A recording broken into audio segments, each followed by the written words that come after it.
y va, Aleph. Ochel davar sheshadav retivut maim. Quand tu manges quelque chose où il y a de l'eau, par exemple une pomme, du raisin, un fruit que tu as rincé sous l'eau, et il est encore humide, il est sec.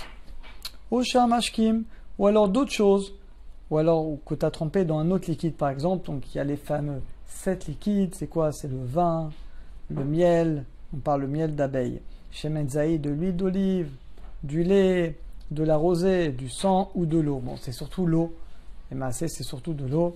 Vélo nigel, et tu l'as pas essuyé, tu as lavé une pomme, du raisin, tu les as pas essuyés. Vej vedavar etivut, et on parle que vraiment c'est très humide. Tofar almenat latfiar, c'est humide et ça peut humidifier quelque chose. Une pomme mouillée, si tu mets une autre pomme à côté, elle va se mouiller. Vechen imadbil betor mashke, ou alors tu trempes quelque chose. Voilà, on va parler du gâteau dans la tasse de thé ou de café. Dans tous ces cas-là, tsarich litol yadav beli bracha, tu dois faire netilat sans bracha. Remez davar, alzion shibolet shetafteni rachetevot, c'est quoi? Shin, donc c'est schéma, tiboulot, bemashke. Donc quand tu trempes quelque chose dans un liquide ou du pain, tfila, netilat yadayim, tout ça, c'est tous les cas en fait où je dois faire netilat yadayim. Avant de lire le schéma, je dois faire netilat yadayim. Tiboulot, bemashke, quand je trempe quelque chose dans un des 7 liquides. Quand je mange du pain, je dois faire netilat yadayim. Quand je prie, je dois faire netilat yadayim. Le matin, donc c'est tout ça les rachetevot. C'est tous les cas où on doit faire netilat yadayim. Aval lo evarer. Mais par contre, l'alacha, on ne devra pas rester la bénédiction. Qui va des poskim des souvrim, parce qu'il y a des poskim qui disent que en ser netila, qu'il n'y a pas besoin de faire. Afapi chez l'alacha chayav litol yadav, bien que l'alacha, je dois oui faire netilat yadayim. Mais comme c'est quand même une discussion, mais comme lo evarer, on ne fera pas la bracha, ça fait que brachot laquelle, comme j'ai un doute sur une bracha. Bête. Salitol yada les tibulo bamashke, il faut faire netilat yadayim. On doit faire de la même manière, à part la bracha, mais le reste, c'est comme si tu mangeais du pain. Tov, chez l'Oedaber, il est bien également de ne pas parler entre la netila et le manger. On a déjà dit que c'est pas obligatoire, mais c'est bien de faire attention. Mishum de teref le netila bracha. Parce que dès que tu fais la bracha, tu manges, tu fais la bracha. Omnam, enze mikaradin, on a déjà dit que mikaradin, on pourrait parler entre netilat yadayim et le motzi. Chez l'Onemar dinze, parce que c'est à la chala. Techef netila bracha, qu'on dit que tout de suite quand tu fais la netilat, tu fais la bracha, on parle de maïm achronim. Quand tu fais maïm achronim, tu n'as pas le droit de parler entre le maïm achronim et le birkat. Tu dois commencer le birkat tout de suite. Par contre, quand tu fais netilat yadayim avant de faire mossi, mais karadin, tu peux parler. Gimel. Afapi de netilat yadayim les seuda les chatrila, bien que dans la netilat yadayim pour la seuda, pour manger du pain, les chatrila bainan kavana, on doit avoir la kavana. Pour la netila marché chila, tu dois avoir la kavana. Mais quand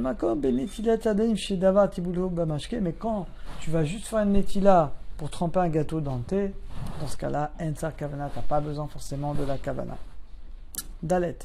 Aflou en yadav nogod beretivut. Même si tu ne vas pas toucher directement avec tes doigts le liquide. Par exemple, tu manges un gâteau, tu fais attention, tremper le gâteau, tu fais attention de tremper que l'extrémité. Au shochel, ou alors tu manges avec une cuillère, une fourchette. Et ben, ça, litol, c'est pas vrai, les amis. C'est pas vrai ce que vous avez entendu. Tu dois quand même, il y en a, ils prennent une cuillère, ils disent c'est bon, je touche pas avec mes mains, donc j'ai pas besoin de faire netilat. C'est pas vrai. Tsarich litol, il faut quand même faire netilat. Et là, imken, sauf si. Lokach amachal yede magevet ou kfafot. Sauf si tu prends l'aliment avec une serviette ou un gant. Bon, c'est quand même rare. Ah, dans ce cas-là, en tsarich là, t'as pas besoin de faire netilat yadayim. On parle d'un cas si tu n'as pas d'eau, mais aujourd'hui il y a de l'eau à profusion, donc bien entendu qu'on devrait le faire. Celui qui mange plus d'un kazaïd, de chazeret, de laitue. Sheshela récissé maïm. Vous savez, la laitue, quand on va en général, vous allez la nettoyer, il y aura beaucoup d'eau. C'est litol yadav. Eh bien, oui, il faut faire netilat yadayim, attention. Mishun davar chez tibulo bamashke. C'est quelque chose que tu trempes. Ça a été trempé dans de l'eau, donc tu dois faire netilat yadayim. Afoches berosh achazeret bimkom shen sham retivut. Même si toi tu vas prendre la tête de la salade où c'est pas humide, mais les feuilles elles sont humides, donc oui tu dois faire netilat. Vechen ochel perot, voilà, souvent ça nous arrive, on mange des fruits. Des nishtafu bemaim, voilà qu'on va nettoyer, qu'on va laver dans l'eau. Eh bien dans ces cas également, je dois faire netilat yadayim. Une pomme, du raisin, une poire, tu dois faire netilat. Sauf si tu les sèches. Voilà. L'onigouvam, si tu les as essuyés complètement, tu n'as pas besoin. Mais sinon, tu dois faire. Veshben retivut. Et on parle que c'est très humide. Tofar almenat latfiar. Ça peut humidifier autre chose. Av denonogea, bien que tu ne touches pas directement, noter la dave, tu dois quand même faire netilat yadayim. Ochel davar tibulo bedam dagim. Regardez. Alors vous allez me dire comment c'est possible le sang. Bah, quelqu'un qui mange quelque chose que tu trempes dans du sang de poisson, qui est du sang qui est permis, ou du sang de sauterelle. Alors je ne sais pas si ça vous arrive de manger des sauterelles. Bon, c'est vrai qu'aujourd'hui on n'en mange plus. À l'époque, il y avait 4 variétés qui étaient cachères. Au Maroc d'ailleurs, il y a des témoignages de gens qui en ont mangé. Aujourd'hui, on ne les mange plus parce qu'aujourd'hui, on n'est plus capable de reconnaître les sauterelles cachères des sauterelles pas cachères. Mais à l'époque, les gens, ils savaient. Ce qui paraît, c'est très bon. J'ai parlé à quelqu'un qui en mangeait. Je suis d'accord avec vous. Nous, ça nous dégoûte. Voilà, je suis d'accord avec vous. Mais ce qui paraît, ils ont mangé. Il dit que c'est très très bon. Voilà. Mais n'essayez pas parce qu'on n'est pas sûr. Alors, bonne nouvelle, vous n'avez pas besoin de faire netilat. Et gimdamo, quand tu manges le poisson avec le sang, dans ce cas-là, tu n'as pas besoin de faire netilat yadayim. Pareil, un malade qui doit manger quelque chose pour la refoua, pour piquoir nefesh, eh bien, il doit faire netilat yadayim. Zayin. Ametabel et toryain, quelqu'un qui trempe quelque chose dans du vin. Bon, là aussi, bon, aujourd'hui, je vois pas à quoi ça peut correspondre. Il faudrait faire netilat yadayim. Chet. Ochel peri, je passe rapidement. Quand c'est des choses moins actuelles, je passe rapidement. Ochel peri, shenalav retivut klal. Or, quand tu manges un fruit qui n'est pas du tout humide, av de otseamitz, bien qu'il y a le jus qui va sortir du fruit. C'est intéressant.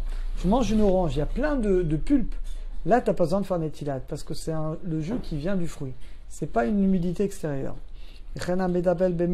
Pareil, tu vas faire un netilat avec du jus de fruit. Tu n'as pas besoin de faire.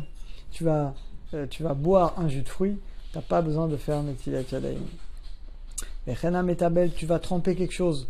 Donc par exemple, voilà, tu trempes un gâteau dans un jus de fruits, un vrai jus de fruits, hein, où il n'y a pas d'eau. Et ben, tu n'as pas besoin de faire netilat yadayim parce que c'est pas un des 7 liquides. C'est vraiment, c'est le liquide lui-même qui sort du fruit. C'est pas de l'eau. Et chena metabel, pareil. Si tu trempes quelque chose dans du miel de date, parce que c'est que le miel d'abeille, vous vous souvenez, on l'a dit, tu n'as pas besoin de faire netilat yadayim parce que le dvash qu'on dit là-dedans, c'est le dvash, c'est le miel des abeilles. Les dvash tamarim chashiv kemol perot. Mais le miel de date, c'est considéré comme des jus, il n'y a pas besoin. Tête. Ochel tapoua meroka bedvash. Celui qui mange une pomme trempée dans le miel. En salitol yadav, il n'y a pas besoin de faire netilat yadayim. Machanit bachel, parce qu'elle est considérée, elle est cuite. Venidbal betorat mashke choser, et donc ça revient comme du solide. Et ça, c'est une koulak important de savoir. Quand tu manges moins d'un kazaït, par exemple une olive, Shabbat, les bonnes olives qui sont dans l'huile d'olive, il faut faire netilat. Mais si tu n'en manges qu'une, tu manges moins de kazaït, on va voir, tu n'as pas besoin. Mais carabine, ensa netilat yadayim, je n'ai pas besoin de faire netilat yadayim si je mange moins d'un kazaït. Tu manges un tout petit gâteau, pareil, tu n'as pas besoin. Celui qui craint Hachem, il fera attention. Même quand il mange moins d'un kazaït, ou là, betirouf safek nosaf, mais quand j'ai un autre doute, kegon, imad bilpat, pachot mi kazaït, or marak meushal, par exemple, tu trempes un peu de pain dans une soupe qui est cuite. Alors là, il n'y a pas besoin. Pourquoi? Très khumra lo avdinan. On ne fait pas de khumra.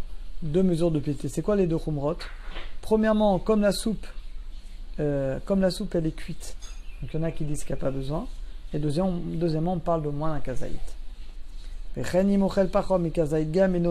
Ou également moins d'un kazaït, tu ne touches pas, tu fais attention à ne pas toucher l'humidité. Dans tous ces cas-là, j'ai pas besoin de faire netilat yadayim. Yudalef, Yeshomrim dit metabel ouga, il y en a qui disent que si tu trempes un gâteau dans un verre de thé ou de café, qui vandem khamim, il y en a qui, comme ils sont très chauds, et qu'en plus je mange moins d'un kazaït, et que tu vas pas toucher l'humidité, en salitol yadav, tu n'as pas besoin de faire netilat yadayim. Davé très khumra, pareil, il y a 2 khumrot, c'est quoi 2? Premièrement, le café, le thé, il est cuit, donc il y en a qui disent qu'il n'y a pas d'interdit. Donc c'est pas vraiment de l'eau, c'est de l'eau qui est cuite, elle a changé de statut. Les gammes en plus tu touches pas directement, et c'est moins un kazaït. Yeshomri, il y en a qui disent tout ça, c'est que dans une maraque, une soupe, aval bété, mais dans le thé ou dans le café, dans ce cas-là, il y en a qui disent qu'on doit le faire. Ou basé rakimeno noga, dans ce cas-là, si tu ne touches pas avec les doigts, tu fais attention de toucher pas le liquide, dans ce cas-là, c'est bon. Aval noga, mais si tu touches le liquide, bien que c'est mon akazaït, dans ce cas-là, il faudrait le faire. Et la dernière pour aujourd'hui, Yudbet, Ochelpat, Shinichu, Betor, Marakram. Quelqu'un qui mange du pain que tu as mis dans de la soupe. En salitol, j'ai pas besoin de faire les tilat yadaim, qui va d'ochel et des caves, parce que là, c'est le derrière. Là, je mange avec la cuillère à soupe. Vous allez me dire quelle différence avec le gâteau? C'est différent, parce que il dit que c'est normal. Une soupe, tu peux pas manger avec les doigts, c'est impossible. Donc, il n'y a pas le risque que je vais mettre le doigt. Alors que le gâteau, c'est différent. Imir tselach, si quelqu'un il veut te mahmir, même pour moins de kazaït, tavo alav beracha. Voilà, on a terminé pour aujourd'hui. On continue Bezrat Hashem. On continuera Bezrat Hashem demain. À très bientôt à tous.